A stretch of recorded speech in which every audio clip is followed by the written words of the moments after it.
I, a 28-year-old, need some advice on this situation. About 7 years ago, my younger brother Jay, who is now 21, was involved in a horrific car accident. We lost our mother and Jay's twin sister in the process, and he ended up with a very severe traumatic brain injury, TBI, leaving him essentially in a vegetative state. Since then, I have become his primary caregiver and have paid for every treatment and care home he needs. After the crash, my dad became very distant with both me and my youngest sister R, who is 18 years old. Even though R and I weren't particularly close due to the age gap and her being closer to my late other sister, I tried to be there for both of them. However, I made it my mission to be there for Jay, spending hours talking to him and desperately hoping to catch a glimpse of the brother I once knew, as he was obviously the worst off from this. As the older sibling, I stepped up for R too. After visiting Jay at the hospital, I go home to cook for her and our dad, attempting to understand the impact the accident had on her, even though we were never really the kind to talk about our feelings with each other.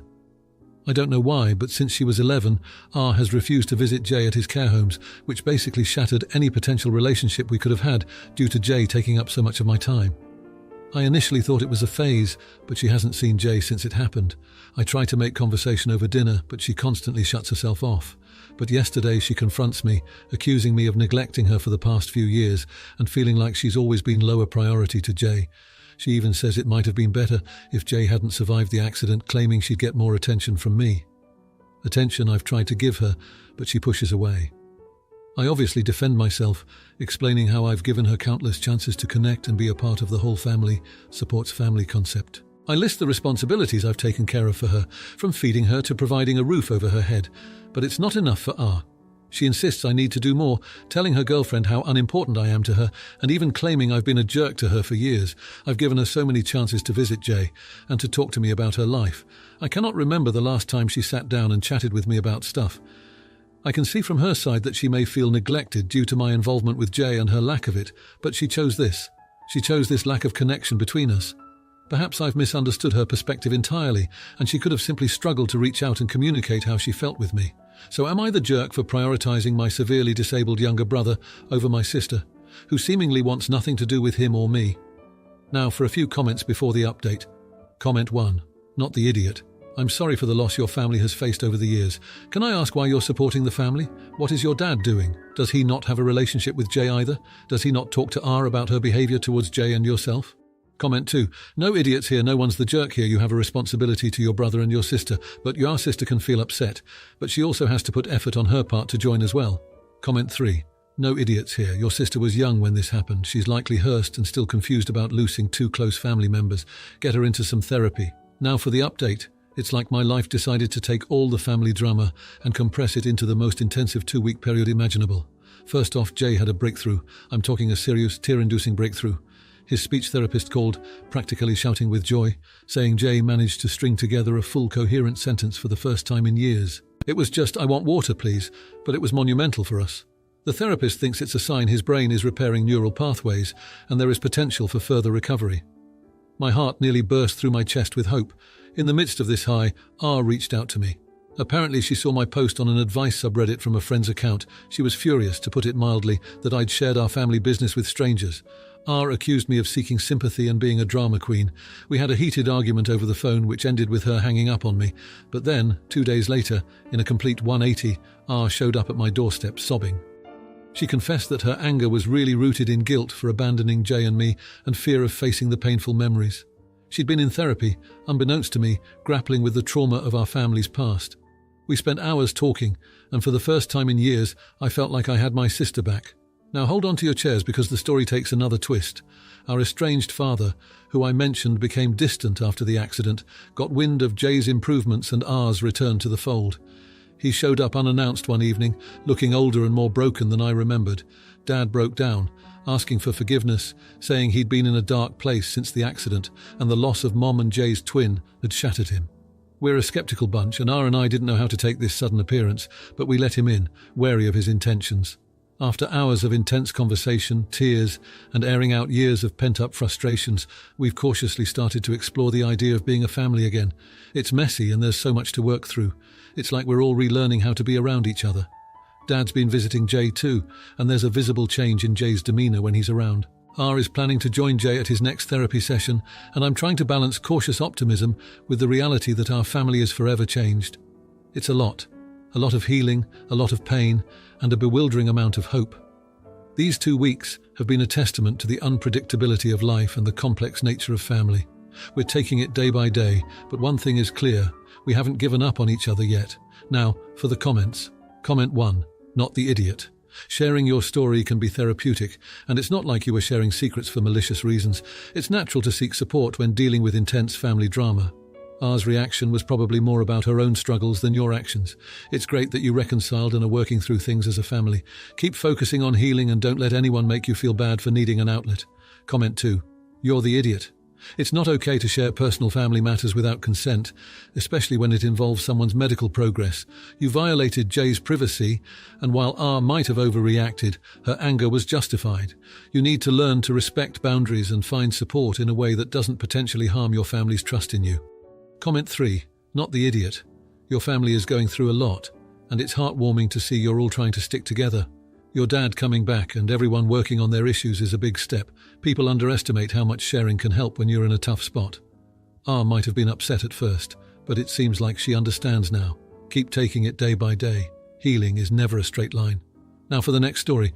My significant other and I are expecting a baby boy in a few months, and the other day, my mother dropped off baby clothes and some items she has saved throughout the years with my sisters and me. We are all in our late 20s, early 30s now. It was a lot to go through, 7 80-litre moving boxes, but I ended up picking out about 15 items altogether. When my mum came to pick up the rest, she said it was okay, but she seemed visibly hurt, and later on, she tried to convince me to take more stuff. She even wanted me to accept an item that had visible tears in the fabric, saying I would save $50. When I argued against it, she said that's just normal wear and tear. I have to admit I didn't pick out a lot. But here's the problem. 1. Most of it was very specific to girls' clothing. I am all for dressing my baby in gender-neutral clothes, but I feel like there's a fine line between clothes being gender-neutral and dressing my boy in a lot of dresses and pink tops. 2. A lot of it was worn out and or faded in colour. Many of the toys were also sticky. 3. A lot of it was also just generally outdated. This was stuff we wore in the 90s, and while many clothes can be timeless, some styles are very specific to a certain generation. Please don't get me wrong, I appreciate my mum's intentions, and I realise it means something to her to see her grandchild in clothes my sisters and I wore as kids. But it also means something to me to see my baby in clothes I have chosen. I can't fill his entire closet with clothes that one of his grandmas picked out 30 years ago. I tried talking to my sister about this, and she said I was being ungrateful because using handed-down stuff means I don't have to buy my own. Of course, if I were struggling with money and couldn't provide my boy with the necessary items, I would happily accept anything that was passed down, but that is just not the case. My significant other and I are financially comfortable, so am I the a-hole? Am I really being ungrateful here? At first I felt like I was completely in the right, but now I'm starting to wonder if I'm actually being selfish. ETA, edited to add, because I see a lot of people suggesting it. If I take it in, donating any of it is not an option. My mother places great sentimental value on these items, which is the reason she is trying to pass them on. She wants to clear up space in her garage without getting rid of them. I would be expected to keep all of it in my storage until my kid's kid could use it, and if I donated it, it would be viewed as an ultimate betrayal. Now, for a few comments before the update. Comment 1, not the idiot. It sounds like she has a borderline hoarding problem. 7 giant boxes of stuff from 20-30 years ago. Ack. Hoarders often have trouble getting rid of stuff, and sometimes one of the few ways they can comfortably reduce their hoard is to pass it on to someone else, often another person with a hoarding problem. Good on you for not falling prey to her hoarder attack. Comment 2. She holds more value on the items than you do, because every item has a memory. It's not about saving you money, but sentimentality isn't always practical. Your sister may say the same when mum tries to give her ripped and faded baby clothes. Not the idiot. Comment 3. No idiots here. Your mum was really well-intentioned, but she should also realistically recognise that you may not want much of it for all of the reasons you mentioned. Now, for the update. I wish I weren't coming back with the news I have today. It's been a heavy month and I'm still reeling from everything that's happened. Our baby boy, who we were so eagerly preparing for, arrived much earlier than expected. The premature birth came with a host of complications, and despite the tireless efforts of the doctors and nurses, our son couldn't make it. The pain is indescribable. Every night when I close my eyes, I see the little onesies and the soft blankets my mother had given us. They're still laid out in his untouched nursery, a silent testament to a future we had so lovingly envisioned. I haven't had the strength to pack them away. My mother, despite the hurt I unintentionally caused her before, has been our rock. She's hardly left our side, helping us navigate our grief while grappling with her own. I see the hurt in her eyes, the double-edged sorrow of losing a grandchild and watching her own child suffer. In my last post, I worried about being selfish, about not valuing the history and love woven into those childhood clothes. Now, I'd give anything to dress my son in every single piece she brought, no matter how outdated or worn. My sister too has been by our side. All past disagreements have melted away under the weight of our loss. We've found solace in each other, a shared grief that has somehow brought us closer. We're learning to forgive, to cling to the love that remains when everything else is stripped away. I can't help but reflect on how I handled things with my mother before. I was so caught up in creating the perfect experience for my son that I overlooked the depth of emotion tied to these old clothes. They weren't just fabric, they were memories, hopes, and a grandmother's love. In the end, we're navigating this new reality, one where our son's laughter will never fill our home, where those boxes of baby clothes represent a future unlived. I'm learning to cherish the past, to hold on to the love that comes in all forms, even in faded, sticky hand-me-downs. To those who offered advice and shared their thoughts, thank you. Your words meant more than you might realize, especially now. Hold your loved ones close. Cherish the moments, the small things. They're what truly matter. Now for the comments. Comment 1, not the idiot. Your grief is profound and personal. Regret is a natural part of mourning, and it's clear you're reflecting deeply. Cherishing loved ones is always important, and it's never too late to start. Your realization shows growth, not fault. Comment 2. You're the idiot for not appreciating those baby clothes earlier. Your family was trying to show love and support, but it seems like you only realize their value now that it's too late. Grief is no excuse for not recognizing the efforts of those around you. Comment 3. Not the idiot at all. It's difficult to understand the emotional weight of certain things until a moment of loss. Your family's support shows their love, and your regret is just another part of the grieving process. You're human, and it's okay to learn and grow from this heartbreaking experience. Now, for the next story. My friend, 21 years old, and I, 22 years old, spent Thanksgiving break together at her house because I'm not from the US and basically had nowhere to go. During the drive back, she was telling me how she was bullied all through high school. I listened and replied with things like, "Some people are just jerks, and at least it's over now." But I did sound very disinterested. The thing is, we've been friends for 3 years, and every time we hang out, she tells me the exact same story. So after hearing it a million times, I'm over it. This time, she noticed I didn't care, so she said, very passive-aggressive, "I wouldn't expect you to care because you clearly had an awesome high school experience. I guess those are the perks of having pretty privilege and being popular." She was wrong. I was bullied awfully as a teen and had a small friend group in high school, none popular. Also, I'm pretty now because I started a strict skincare and exercise regime, but before I was fat and had bad acne. So I do understand where she's coming from, and I told her so. Here's where I think I may have been the jerk. After telling her I wasn't pretty nor popular in high school, I added, "The difference is, I don't live in the past." I get it, but I'm done listening to the same thing over and over. Move on, you're being dramatic. After I said that, she didn't speak to me the rest of the ride, and then texted saying I was a total witch for invalidating her feelings. I don't think I was a witch in any way. I understand her very well, but I was also raised to always keep moving forward and leave the past where it belongs. My sister says I acted normally, but my best friend said I was harsh. Should I apologize? Now for a few comments before the update. Comment 1. It depends on the nature of the bullying and how you said what you said. In general, with no other info, I'd say not the idiot. Comment 2.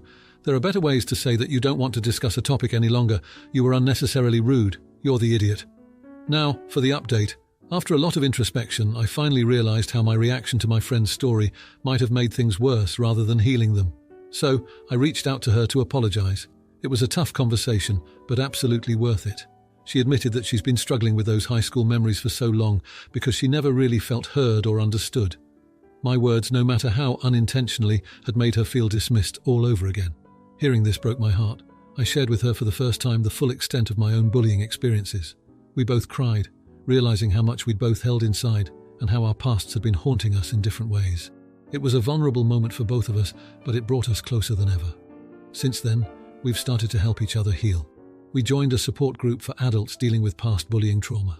It's been eye-opening to see how many people carry these scars into adulthood and how powerful it can be to share and listen in a supportive environment. Last week, we went back to our old high school, just the two of us, and walked the halls together. We talked openly about what we went through right there where it happened. It was a surprisingly cathartic experience, like we were taking back the power those memories held over us. We've also made it a point to celebrate our strengths and achievements now, without letting the ghosts of our high school years overshadow our accomplishments. She's become an incredible advocate for anti-bullying programs, and I found a new passion in volunteering with youth at our local community centre.